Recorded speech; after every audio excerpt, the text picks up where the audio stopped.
आज की इस वीडियो में हम डिस्कस करेंगे काउंटर क्लेम। काउंटर क्लेम होती क्या है? जब कोई सूट प्लेंटिफ इंस्टीट्यूट करे डिफेंडेंट के अगेंस्ट, और डिफेंडेंट क्या करे, वो सारे एलिगेशन को डिनाई करे और इन रिटर्न वो एक नई एलिगेशन प्लेंटिफ के अगेंस्ट इंस्टीट्यूट करे। फॉर एग्जांपल मान लेते हैं कि जैसा कि हमने सेट ऑफ में समझा था कि कोई प्लेंटिफ ने डिमांड किया कि वो डिफेंडेंट से 20,000 रुपये पाता है, ठीक है। और डिफेंडेंट ने क्या किया, हाँ वो तो 20,000 मेरे को देने थे, लेकिन प्लेंटिफ को भी वो 10,000 रुपये मुझे देने थे। तो इन दिस केस क्या होगा कि वो बोलेगा डिफेंडेंट कि उस 20,000 रुपये जो मुझे देने थे उसमें से 10,000 रुपये माइनस कर दो, जो प्लेंटिफ को मुझे देना था वो माइनस करके बाकी के 10,000 रुपये मैं दूंगा। तो ये रहा सेट ऑफ जो प्लेंटिफ एंड डिफेंडेंट के बीच हुई। मीन्स प्लेंटिफ ने जो सूट फाइल किया था उसके एलिगेशन को एक्सेप्ट किया, और साथ ही में एक अपने एलिगेशन को भी बताया जो प्लेंटिफ के अगेंस्ट अराइज हुई है। तो ये रहा सेट ऑफ।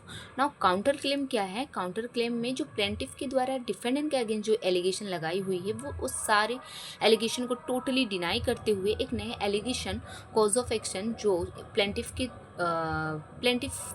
के अगेंस्ट इंस्टीट्यूट हुई एराइज हुई है उसको इंस्टीट्यूट करता है। तो ये रहा काउंटर क्लेम।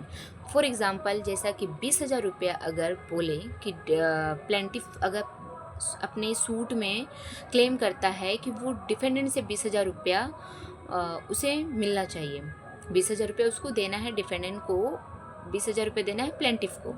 तो अगर ये जो सूट इंस्टीट्यूट किया गया है प्लेंटिफ के द्वारा उसको टोटली डिनाई किया, डिफेंडेंट ने बोला नहीं मुझे तो 20,000 रुपये नहीं देना था, प्लेंटिफ को मेरे 30,000 रुपये देने थे। तो यहाँ क्या हो रहा है कि वो एक काउंटर क्लेम लगाएगा कि प्लेंटिफ को 30,000 रुपये देना है, मुझे 20,000 रुपया नहीं देना है।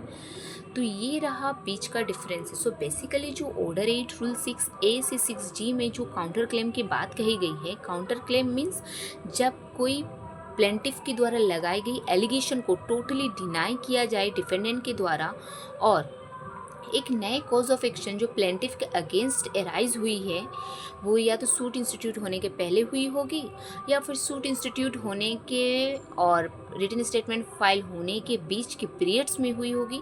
तो इन दोनों केसों में डिफेंडेंट क्या कर सकती है, वो कॉज ऑफ एक्शन प्लेंटिफ के अगेंस्ट इंस्टीट्यूट कर सकती है bye filing a counter claim.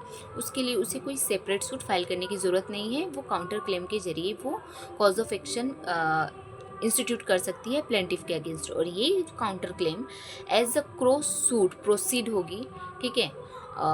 अगर प्लेंटिफ मान लेते कि सूट विड्रॉ भी कर ले तब भी ये काउंटर क्लेम प्रोसीड होगी, इसके ऊपर डिक्री आएगी, कोर्ट बाउंड है इसके ऊपर डिक्री या जजमेंट देने के लिए।